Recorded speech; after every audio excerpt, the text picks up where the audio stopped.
அன்பான கிறிஸ்தவ சொந்தங்களுக்கு வணக்கம். இந்த வீடியோவில் நாம் ஆதியாகமம் 3வது அதிகாரத்தில் படைப்பு முதல் கிறிஸ்துவர் அப்படிங்கிற அந்த சீரீஸில் தொடர்ந்து நம்ம பார்க்க போகிறோம். இதுக்கு முந்தின பாடத்தில் நம்ம என்ன பார்த்தோம் அப்படின்னா, எப்படி இந்த மனிதனுடைய பாவத்திலே வீழ்ந்த நிலை அது எப்படி நடந்தது அப்படிங்கிறத பார்த்தோம். அதில் ரொம்ப முக்கியமாக நம்ம கவனிக்க வேண்டியது, ஆண்டவருடைய வார்த்தையை ஆதாமும் ஏவாளும் நம்பலை. சாத்தான் அந்த சந்தேகத்தை உண்டாக்கின போது அந்த வார்த்தையை நம்பாமல் அந்த கீழ்ப்படியாமைக்குள்ளே அவங்க விழுந்தாங்க அப்படிங்கிறத நம்ம பார்க்குறோம். அந்த நிலையில் இமீடியட்டாக என்ன நடந்துச்சு அப்படின்னா, அவங்க கடவுளோடு உறவுள்ளவர்களாக இருந்தார்கள், ஜீவன் உள்ளவங்களாக இருந்தாங்க. கடவுளை விட்டு என்ன செஞ்சிட்டாங்க அப்படின்னா, அந்த உறவில் அவங்க பிரிஞ்சிட்டாங்க. அந்த உறவு உடைந்து போனதை நம்ம பார்க்குறோம். அவங்களுக்குள்ள கூட ஒரு பயம் ஏற்பட்டு இருக்கிறதை என்ன செய்கிறோம், அந்த சூழ்நிலையில் நம்ம பார்த்தோம். இந்த வீடியோவில் இந்த பாவம் இந்த உலகத்திலே ஏற்படுத்தி இருக்கிற ஒரு சில நீண்ட கால விளைவுகள் என்ன அப்படிங்கிறது தான் என்ன செய்ய போகிறோம், நம்ம பார்க்க போகிறோம். ஒரு முக்கியமான ரெஸ்பான்சிபிலிட்டி முதல்ல படைக்கப்பட்டிருக்கிற அந்த மனுக்குலம், அவங்க கடவுளுக்கு எதிரான ஒரு மிகப்பெரிய நபருக்கு எதிராக இந்த பாவத்தை என்ன செய்கிறாங்க. அதனால் அந்த பாவம் அவங்களுடைய வாழ்க்கையில் உடனடியான விளைவுகளையும் ஏற்படுத்தியது, பல நித்தியமான நீண்ட விளைவுகளையும் அவங்களுடைய வாழ்க்கையில் ஏற்படுத்திச்சு அப்படிங்கிறத நம்ம பார்க்குறோம். ஆண்டவர் என்ன செய்கிறார் அப்படின்னா, ஆதாமே நீ எங்கே இருக்கிற அப்படின்னு சொல்லி கேட்குறார். அப்போது எங்கே இருக்கிறேன்னு சொல்லி கேட்கும்போது ஆதாம் சொல்கிறாரு, நான் நிர்வாணியாக இருக்கிறேன், உங்களுக்கு பயந்து போய் நான் ஒழிச்சிட்ருக்கிறேன் அப்படின்னு சொல்லி சொன்ன உடனே, நீ நிர்வாணின்னு சொல்லி உனக்கு சொன்னது யார்? நான் சாப்பிடக்கூடாதுன்னு சொல்லி சொன்னேன் அந்த விளக்குன கனியை நீ சாப்பிட்டியா அப்படின்னு சொல்லி கேட்குறாரு. பாருங்கள், இந்த இடத்துல ஆண்டவருக்கு தெரியாததில்லை. இப்போ ஆண்டவருக்கு ஏதோ தெரியாமல் என்ன நடந்தது அப்படிங்கிறது தெரியாமல் ஆண்டவர் கேட்கல. மாறாக அந்த இடத்துல ஆண்டவர் ஆதாமிடத்துல அந்த கேள்வியை கேட்கும்போது என்ன கண்ணோட்டத்தோடு ஆண்டவர் அந்த கேள்வியை கேட்குறார் அப்படின்னா, ஆதாம் அந்த இடத்துல தன்னுடைய தவறை ஒத்துக்கொள்ள வேண்டும். ஆமாம் ஆண்டவரே, நான் சாப்பிட்டுட்டேன் ஆண்டவரே, நீங்கள் சாப்பிடக்கூடாதுன்னு சொல்லியிருந்தீங்க, ஆனால் நான் தெரியாமல் இந்த மாதிரி ஒரு சம்பவம் நடந்துருச்சு, நான் சாப்பிட்டுட்டேன் ஆண்டவரே, நம்ம செஞ்சது தப்பு தான் அப்படின்னு சொல்லி தன்னுடைய தவறை ஒத்துக்கொள்ள வேண்டும் அப்படின்னு சொல்லி தான் ஆண்டவர் எதிர்பார்த்தார். அந்த எதிர்பார்ப்போடு தான் கடவுள் அந்த கேள்வியை கேட்குறார். இப்போ இங்கே ஒரு பிளேம் கேம், அதாவது ஒரு ஆதாம் தன்னுடைய மனைவியாகிய ஏவாளை பிளேம் பண்ணுறதை நம்ம பார்க்குறோம். நான் சாப்பிட்டேன் ஆண்டவரே, தப்பு பண்ணிட்டேன்னு சொல்கிறதுக்கு பதிலாக, நீங்கள் எனக்கு கொடுத்த ஸ்திரீ இருக்கார்ல, அவள் எனக்கு கொடுத்தா நான் சாப்பிட்டேன்.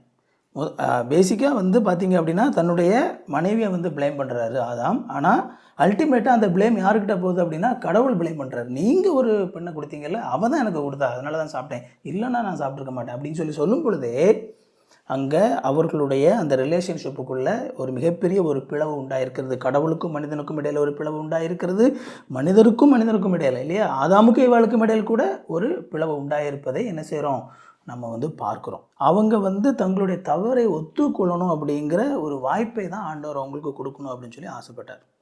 இப்போ எப்போவுமே பார்த்திங்கன்னா நம்முடைய ஆண்டவர் மாறுறதே கிடையாது. எப்பொழுதுமே நாம் தவறு செய்யும் பொழுது நம்முடைய தவறுகளை ஒத்துக்கொண்டு அவருடைய சமூகத்திலே அந்த மன்னிப்பை பெற்றுக்கொண்டு நம்முடைய தவறை திருத்திக் கொள்வதற்கான வாய்ப்பை எப்பொழுதுமே ஆண்டவர் என்ன செய்கிறார், கொடுக்குறார். அவர் அவருடைய அந்த நிலை, அவருடைய அந்த தன்மை அப்படிங்கிறது எப்போவுமே மாறுறதே கிடையாது. அதுதான் ஆண்டவர் என்ன செய்கிறாரு, மனம் திரும்பும்படியாகத்தான் ஆண்டவர் என்ன செஞ்சார் அப்படின்னா, இங்கே ஆண்டவர் ஆதாமை அழைக்கிறார். தவறை ஒத்துக்கொண்டு மனம் திரும்புவதற்காக ஆண்டவர் ஆதாமை அழைக்கிறார். ஆனால் ஆதாமுக்கு மனம் திரும்புவதற்கு விருப்பம் இல்லை அப்படிங்கிறத நம்ம பார்க்குறோம். அதே மாதிரி நம்ம அடுத்ததாக ஏவாள் இடத்துல நம்ம பார்க்கும்போதும் ஸ்திரீயை விட்டு அவர் கேட்குறாரு, நீ இப்படி செய்தது என்ன அப்படின்னு சொல்லும்போது, சர்ப்பம் என்னை வஞ்சித்தது, நான் புசித்தேன். இங்கே ஏவாளுக்கும் கூட ஆமாண்டவரே தப்பு பண்ணிட்டேன் அப்படின்னு சொல்கிறதுக்கான மன விருப்பம் இல்லை அப்படிங்கிறத என்ன செய்கிறோம், நம்ம பார்க்குறோம். ஸோ அந்த பாவம் மனிதனுடைய மனதை இமீடியட்டாக எப்படி கரைப்படுத்தி இருக்குது அப்படிங்கிறத பார்க்குறோம். தங்களுடைய தவறை ஒத்துக்கொள்வதற்கான விருப்பம் இல்லாத ஒரு நிலை என்ன செய்கிறோம், நம்ம பார்க்குறோம். அப்போது அங்கே கடவுள் மேலே மனிதன் கொண்டு இருந்த அந்த பரிபூர்ணமான அன்பு கரைப்பட்டு போய் இருக்குது, அந்த ரிலேஷன்ஷிப் உறவு கரைப்பட்டு போய் இருக்குது, ஐக்கியம் உடைந்து போன நிலையில் இருக்கிறத நம்ம பார்க்குறோம். இந்த நிலையில் தான் ஆண்டவர் என்ன செய்கிறார் அப்படின்னா, சர்ப்பத்திடத்திலே ஆண்டவர் பேச ஆரம்பிக்கிறாரு. அப்போது ரொம்ப இன்ட்ரெஸ்டிங்காக நம்ம இதில் கவனிக்கக்கூடிய ஒரு விஷயம் என்ன அப்படின்னா, ஆதாம் ஏவாளிடத்தில் நீ இதை செய்தியா அப்படின்னு சொல்லி கேட்குறாரு. ஆனால் சர்ப்பத்திடத்தில் ஆண்டவர் என்ன செய்யலை அப்படின்னா, நீ இதை செய்தியா அப்படின்னு சொல்லி கேட்கவே இல்லை. நீ இதை செய்தது என்ன அப்படின்னு சொல்லி என்ன செய்யலை, ஆண்டவர் சர்ப்பத்திடத்தில் கேட்கவே இல்லை. ஏன் அப்படின்னா, இங்கே ஆதாம் ஏவாள் அப்படிங்கிறவங்களுக்கு அவங்க வஞ்சிக்கப்பட்டாங்க, அவங்க ஏமாற்றப்பட்டாங்க. அவங்க அறியாமையில் ஏமாற்றப்பட்டாங்க, அப்படி நம்ம சொல்லிக்கலாம். ஓகேவா? அவங்களுக்கு ஆண்டவர் எச்சரித்திருந்தார். ஆனாலும் கூட என்ன நடக்கும் அப்படிங்கிற அந்த விஷயம் அவங்களுக்கு முழுசாக தெரியாது. அதனால் அவங்களுக்குள்ள ஒரு அறியாமை இருந்தது, ஒரு இன்னோசன்ஸ் இருந்துச்சு. அந்த நிலையில் தான், அந்த இன்னோசன்ஸை பயன்படுத்தி தான் சாத்தான் என்ன சார் அவங்கள வஞ்சிக்கப்பட்டாங்க. ஆனால் சாத்தானுக்கு எல்லாமே தெரியும். அவன் என்ன செய்கிறான் அப்படின்னா, அவன் கடவுளுக்கு எதிரி அப்படிங்கிறதும் அவன் தெரியும். நம்ம சாத்தான் அப்படிங்கிறவன் யார் அப்படிங்கிறது நம்ம என்ன செஞ்சுருக்கிறோம், முன்னாடி நம்ம பார்த்துருக்குறோம். அப்போ இந்த நிலையில தான் கடவுள் என்ன செய்கிறார் அப்படின்னா, அந்த பாவத்தை நியாயம் தீர்ப்பதை நம்ம பார்க்குறோம். ஆண்டவருடைய பரிசுத்தம் இந்த பாவத்தை நியாயம் தீர்க்கிறது. ஓகேவா? அது ரொம்ப ரொம்ப முக்கியமானது. ஒருபொழுதும் ஆண்டவர் பாவத்தை நியாயம் தீர்க்காமல் விடுவதே கிடையாது. ஆண்டவர் என்ன செய்கிறாரு, கண்டிப்பாகவே ஆண்டவர் பாவத்தை நியாயம் தீர்க்கிறார் அப்படிங்கிறது என்ன செய்கிறோம், நம்ம பார்க்குறோம். இதில் ஆண்டவர் தன்னுடைய நியாய தீர்ப்பை என்ன செய்கிறாரு, அங்கே கொடுப்பதை நம்ம பார்க்குறோம். அதில் அந்த சர்ப்பத்திடத்தில் அவர் சொல்கிறது என்ன அப்படின்னா, அப்பொழுது தேவனாகிய கர்த்தர் சர்ப்பத்தை பார்த்து, நீ இதை செய்தபடியால் சகல நாட்டு மிருகங்களையும் சகல காட்டு மிருகங்களையும் சபிக்கப்பட்டிருப்பாய். உன் வயிற்றினால் நகர்ந்து உயிரோடு இருக்கும் நாளெல்லாம் மண்ணை தின்பாய். உனக்கும் ஸ்திரீக்கும் உன்வித்துக்கும் அவள்வித்துக்கும் பகை உண்டாக்குவேன். அவர் உன் தலையை நசுக்குவார், நீ அவர் குதிங்காலை நசுக்குவாய் அப்படின்னு சொல்லி சொல்கிறத நம்ம பார்க்குறோம். இந்த இடத்துல சாத்தானுடைய வீழ்ச்சி அறிவிக்கப்படுகிறது. ஓகேவா? ரொம்ப இன்ட்ரெஸ்டிங்கான ஒரு விஷயம் என்ன அப்படின்னா, ஆண்டவர் அந்த சாத்தானுக்கான அந்த சாபத்தை என்ன செய்கிறாரு, ஆண்டவர் கொடுக்குறார். நீ சபிக்கப்பட்டிருப்பாய் அப்படின்னு சொல்லி சொல்கிறார். அப்போ முதலாக இந்த சாபம் அப்படிங்கிற வார்த்தை, சபிக்கப்படுதல் அப்படிங்கிற அந்த வார்த்தை யாரை நோக்கி பிரயோகப்படுத்தப்படுது அப்படின்னா, சாத்தானை நோக்கி தான் பிரயோகப்படுத்துது. நீ சபிக்கப்பட்டிருப்பாய் அப்படின்னு சொல்லி ஆண்டவர் சாத்தானை தான் சபிக்கிறார். அப்படி ஆண்டவர் சாத்தானை சபிக்கக்கூடிய அந்த ப்ராசஸில் அதை சொல்லி கொண்டு இருக்கும் பொழுதே அதில் இந்த மனுக்குலத்திற்கான அற்புதமான ஒரு வாக்கு தத்தத்தையும் ஆண்டவர் என்ன செய்கிறார் அப்படின்னா அதில் சொல்கிறாரு. அதில் அவர் சாத்தான்கிட்ட சொல்லும்போது, உன் ஸ்திரீக்கும் உன் வித்துக்கும் உனக்கும் ஸ்திரீக்கும் உன் வித்துக்கும் அவள் வித்துக்கும் பகை உண்டாக்குவேன். அவர் உன் தலையை நசுக்குவார், நீ அவர் குதிங்காலை நசுக்குவாய். அப்போ பெண்ணின் வித்து அப்படின்னு சொல்லி சொல்லும் பொழுது, வித்து அப்படிங்கிறது பொதுவாக ஆணோடு சம்பந்தம் உடையது. ஆனால் பெண்ணின் வித்து அப்படிங்கிறது எதை குறிக்குது அப்படின்னா, ஒரு பெண்ணினிடத்திலிருந்து ஒரு ஆண், ஒரு நபர் பிறப்பார். அவர் உன்னுடைய தலையை நசுக்குவார். இதுதான் இங்கே முக்கியமான ஒரு விஷயம். அப்போ அந்த பாவத்திலே விழுந்துவிட்ட மனுக்குலத்தை மீட்பதற்காக சாத்தான் தோல்வி அடைவான், சாத்தானுடைய தலை நசுக்கப்படும் அப்படிங்கிற அந்த வாக்கு தத்தம் உடனடியாக இங்கே கொடுக்கப்படுவதை நம்ம பார்க்குறோம். இந்த இடத்துல அது யாரை பற்றி சொல்லக்கூடிய வாக்கு தத்தம் அப்படின்னா, இந்த உலகத்திலே மனுக்குலத்தை மனிதனுடைய பாவத்திலிருந்து மீட்பதற்காக இந்த உலகத்திலே கன்னிமரியாளுடைய வயிற்றிலே பிறந்து கன்னிமரியாளுடைய மகனாக அவதரித்து பிறந்து இந்த உலகத்திலே வந்த இயேசு கிறிஸ்துவை பற்றி சொல்லக்கூடிய வாக்குத்தத்தம். அப்போ பார்த்தீங்க அப்படின்னா, ஆண்டவர் பாவத்திலிருந்து மீட்பதற்கான அந்த திட்டத்தை மிக சுருக்கமாக, ரொம்ப சிம்பிளாக இந்த இடத்துல சொல்கிறத என்ன செய்கிறோம், நம்ம பார்க்குறோம். அப்போ தொடர்ந்து என்ன செய்கிறார் அப்படின்னா, ஆண்டவர் அந்த மீட்பிற்கான திட்டத்தை அறிவிக்கிறார். இதிலேருந்து நம்ம புரிந்து கொள்ள வேண்டிய ஒரு அற்புதமான ஒரு விஷயம் என்ன அப்படின்னா, ஆண்டவருடைய பரிசுத்தம் நியாய தீர்ப்பை உண்டு பண்ணுகிறது. ஆனால் அதே நேரத்தில் ஆண்டவருடைய அன்பு, ஆண்டவருடைய கிருபை அந்த நியாய தீர்ப்பிலிருந்து தப்பிப்பதற்கான மனிதர்கள், அந்த நியாய தீர்ப்பிலிருந்து தப்பிப்பதற்கான ஒரு வழியை உண்டு பண்ணக்கூடியதாக இருக்கிறது. ஆண்டவர் இந்த இடத்துல அதுக்கு அடுத்தால பார்த்தீங்க அப்படின்னா, இந்த பாவத்தினாலே எந்த மாதிரியான விளைவுகள் மனிதனை பாதிக்க போகுது அப்படிங்கிறத சொல்ல போகிறாரு. ஆனால் அதை சொல்கிறதுக்கு முன்னாடியே ஆண்டவர் எப்படி மனிதனை அவர் மீட்கப் போகிறார், எப்படி இந்த மனிதனுடைய கடவுளுடைய எதிரியாக இருந்து இப்பொழுது மனிதனை அடிமைப்படுத்தி மனுக்குலத்தினுடைய எதிரியாக மாறிக்கொ இருக்கிற இந்த சாத்தானை எப்படி ஆண்டவர் தோக்க வைக்க போகிறாரு அப்படிங்கிறத என்ன செஞ்சிட்டாரு, சொல்லிட்டார். அடுத்தது நம்ம பார்க்கும்போது மனுக்குலத்தின் மேலே ஆண்டவர் ஆணினுடைய பெண்ணின் மேலே ஆணின் மேலே இந்த பாவத்திலே அவங்க விழுந்து விட்டபடியினாலே என்ன மாதிரியான விளைவுகள் அவங்களுடைய வாழ்க்கையில் ஏற்பட போகிறது அப்படிங்கிறத சொல்கிறார். So it's a consequences. ஓகேவா? அவர்கள் செய்த அந்த பாவத்தினுடைய விளைவுகளை நம்ம என்ன செய்கிறோம், நம்ம பார்க்குறோம். வெரி இன்ட்ரெஸ்டிங்லி இதில் ஒரு இடத்துலையும் கூட ஆதாம் இடத்துலையும் ஏவாள் இடத்துலையும் பேசும்போது ஆண்டவர் நீங்கள் சபிக்கப்பட்டிருப்பீர்கள் அப்படின்னு சொல்லவே இல்லை. ஆண்டவர் சர்ப்பத்தை சபிக்கிறார். ஆனால் மனுஷனை, ஆதாமையோ ஏவாளையோ நீங்கள் சபிக்கப்பட்டவர்கள் அல்லது நீங்கள் சபிக்கப்பட்டவர்களாக இருப்பீங்க அப்படின்னு சொல்லவே இல்லை. ஆனால் நிலம் சபிக்கப்பட்டதாக இருக்கும் அப்படின்னு சொல்கிறார் இல்லையா? அந்த நிலம் சபிக்கப்பட்டதாக இருக்குன்னு சொல்கிறாரு. ஆனால் மனுஷனை ஆண்டவர் இந்த இடத்துல சபிக்கவே இல்லை. அதை நம்ம கவனமாக நம்ம கவனிக்கணும். இந்த இடத்துல உடனடியாக வந்து 15வது வசனத்தில் வந்து நீங்கள் பார்த்தீங்க அப்படின்னா அந்த பாவத்தினாலே ஏற்பட்டு இருக்கிற அந்த விளைவு பெண்ணுடைய வாழ்க்கையில் அது எப்படிப்பட்ட விளைவை ஏற்படுத்தி இருக்குது அப்படிங்கிறத அவர் சொல்கிறாரு.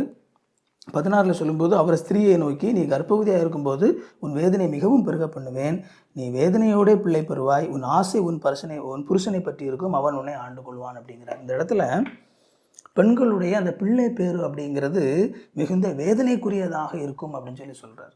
ஒருவேளை இந்த பாவத்திலே மனிதன் விழாமல் இருந்திருந்தால் இந்த பிள்ளை பேர் ஆண்டவர் சொல்லியிருந்தார் இல்லையா, நீங்கள் பலுகி பெருகி பூமியை நிரப்புங்கள் அப்படின்னு சொல்லும் பொழுது அது எதன் மூலமாக நடக்குது அப்படின்னா நம்ம மனிதர்கள் பிள்ளை பேற்றின் மூலமாகத்தான் அந்த பலுகி பெருகுதல் நடக்குது. ஆனால் இன்றைக்கு நம்ம பெண்களை பார்க்கும் பொழுது இந்த பிள்ளை பேர் என்பது அவர்களுக்கு எவ்வளவு கடினமான ஒரு விஷயமா இருக்குது அப்படிங்கிறத பார்க்குறோம். ஒருவேளை இன்றைக்கி தொழில்நுட்ப வளர்ச்சியினாலே நம்மளால் ஒரு சில விஷயங்கள் வந்து இலகுவாக்கப்பட்டிருந்தாலுமே கூட அவங்களுக்கு வந்து பார்த்திங்க அப்படின்னா அந்த பிள்ளை பேர் அப்படிங்கிறது இன்னும் ஆபத்தான ஒரு விஷயமாக தான் இருக்குது. அது மட்டும் இல்லாமல் உன் ஆசை உன் புருஷனை பற்றி இருக்கும், அவன் உன்னை ஆண்டு கொள்வான் அப்படிங்கிறது எதை பற்றி பேசுது அப்படின்னா இங்கே இரண்டு அந்த புருஷனுக்கும் மனைவிக்கும் இடையில் ஒரு என்ன சொல்கிறது ஒரு நீயா நானா அப்படிங்கிற ஒரு பிரச்சனை உருவாகி இருக்கிறத வந்து நம்ம பார்க்குறோம்.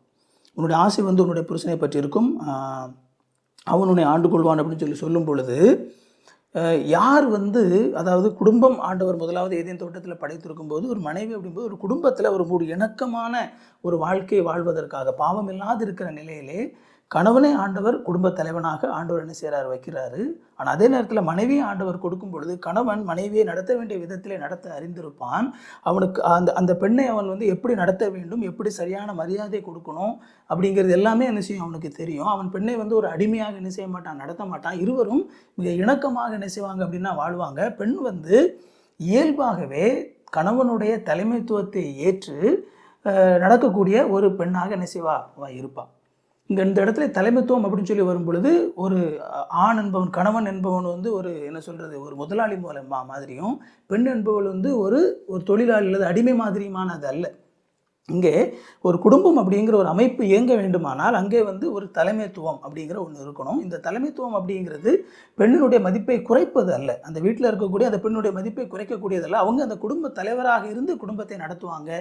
பெண் அந்த ஆணோடு கூட சேர்ந்து எல்லாவற்றிலும் இசைந்திருந்து அவங்க குடும்பத்தை அன்பாக நடத்தி கொண்டு போவாங்க. அதாவது ஒரு கம்பெனியில் வந்து ஒரு மேனேஜர் ஒரு எம்ப்ளாயி அப்படின்னு சொல்லி இருக்காங்க அப்படின்னா இந்த தலைமைத்துவம் வந்து மேனேஜர் வந்து இந்த எம்ப்ளாயியோட ரொம்ப வேல்யூவில் கூடினவர் உயர்ந்தவர், ஒரு எம்ப்ளாயி ஒருத்தர் இருக்கிறனால அவர் ரொம்ப தாழ்வந்தவர் அப்படிலாம் கிடையாது. அவங்க ரெண்டு பேரும் பை நேச்சர் ஓகேவா தன்னுடைய சுபாவத்திலே அல்லது தங்களுடைய நிலையிலே அவங்க வந்து ஈக்குவலாக தான் இருக்கிறாங்க. பட் அவங்க செய்யக்கூடிய அந்த வேலையினுடைய அடிப்படையிலே அந்த பொறுப்புகளுடைய அடிப்படையிலே ஒருவருக்கு ஒருவர் கட்டுப்பட்டு நடக்கக்கூடிய ஒரு நிலையில் இருக்கிறாங்க. ஸோ இப்படிப்பட்ட ஒரு ஸ்ட்ரக்சர் ஒரு ஆர்கனைசேஷனல் ஸ்ட்ரக்சர் மாதிரியான ஒரு விஷயத்தை ஆண்டவர் என்ன செஞ்சிருந்தார், குடும்பத்திற்குள்ளாக அந்த குடும்பம் சுமூகமாக இயங்க வேண்டும் அப்படிங்கிறதுக்காக ஆண்டவர் ஏற்படுத்தி வைத்திருந்தார். அந்த ஸ்ட்ரக்சர் வந்து என்ன செய்யுது அப்படின்னா பாவத்தின் நிமித்தம் உடைகிறது. அப்போது இங்கே என்ன நடக்குது, கணவன் மனைவியை அன்பு செலுத்த வேண்டிய விதத்திலே மதித்து நடத்த வேண்டிய விதத்திலே நடப்பதை என்ன செஞ்சிடறான், அவன் தன்னுடைய பாவ நிலையின் விளைவாக அவன் அதை செய்ய மாட்டேங்கிறான். அவன் பெண்ணை அடிமைப்படுத்தி அவளை கட்டுப்படுத்தி தன்னுடைய கட்டுப்பாட்டுக்குள்ளே அது ஒரு அடிமை போல் நடத்த விரும்பக்கூடிய ஒரு மனநிலை வருகிறது. ஆனால் பெண்ணுக்கு வந்து பார்த்திங்க அப்படின்னா பெண்ணும் இந்த பாவத்திலே கரைப்பட்டு இருக்கிற நிலையிலே பெண் என்ன செய்கிறா, அந்த கட்டுப்பாட்டை மீறி நான் வந்து நீ என்ன என்னை கட்டுப்படுத்துவது நான் அப்படின்னு சொல்லி யார் வந்து இந்த இடத்துல அந்த ஓவர் கம் பண்ணுறது அப்படிங்கிற ஒரு ஸ்ட்ரகிள் வந்து இந்த இடத்துல உருவாகும். அதுதான் வந்து பார்த்திங்க அப்படின்னா இந்த பகுதியினுடைய அர்த்தம். அப்போது அந்த மியூச்சுவல் ட்ரஸ்ட் அப்படிங்கிறது உடஞ்சி போய் நீயா நானா அப்படிங்கிற ஒரு பிரச்சனை உருவாகுது. அதை தான் ஆண்டவர் என்ன செய்கிறார் அப்படின்னா இந்த இடத்துல சொல்கிறாரு, இது பாவத்தினுடைய விளைவாக இருக்கிறது. இன்றைக்கு பல குடும்பங்கள் ரொம்ப முக்கியமாக வந்து டைவர்ஸ் ஆகக்கூடிய அந்த குடும்பங்களில் என்ன பிரச்சனை அப்படிங்கிறத நீங்கள் போய் ஆழமாக நீங்கள் கரெக்டாக பார்த்தீங்க அப்படின்னா அங்கே கோரில் என்ன இருக்கும் அப்படின்னா இங்கே யார் பெரிய ஆள் நீயா நானா அப்படிங்கிற அந்த அந்த அந்த போட்டி தான் அவங்க குடும்பத்திற்குள்ளாக அந்த பிளவை அடிப்படையில் உண்டு பண்ணுது அப்படிங்கிறது என்ன செய்கிறோம் நம்ம வந்து பார்க்குறோம். அடுத்ததாக அவர் ஆதாமுக்கு வந்து என்ன செய்கிறாரு, அந்த ஆதாமுடைய பாவம் வந்து ஆதாமை எப்படி பாதிச்சிருக்குது அப்படிங்கிறத சொல்கிறாரு. ஆதாமை நோக்கி நீ உன் மனைவியின் வார்த்தைக்கு செவி கொடுத்து புசிக்க வேண்டாம் என்று நான் உனக்கு விளக்கின விருட்சத்தின் கனியை புசித்தபடினாலே பூமி உன் நிமித்தம் சபிக்கப்பட்டிருக்கும். ஆண்டவர் ஆதாமை சபிக்கலை, நீ சபிக்கப்பட்டிருப்பான்னு சொல்லலை, பூமி உன் நிமித்தம் சபிக்கப்பட்டிருக்கும். என்ன ஆயிருது அப்படின்னா நீ உயிரோடு இருக்கும் நாளெல்லாம் வருத்தத்தோடே அதனுடைய பலனை புசிப்பாய். இப்போ ஆதாம் என்ன சொன்ன அப்படின்னா கஷ்டப்பட்டு உழைத்தாக வேண்டும்.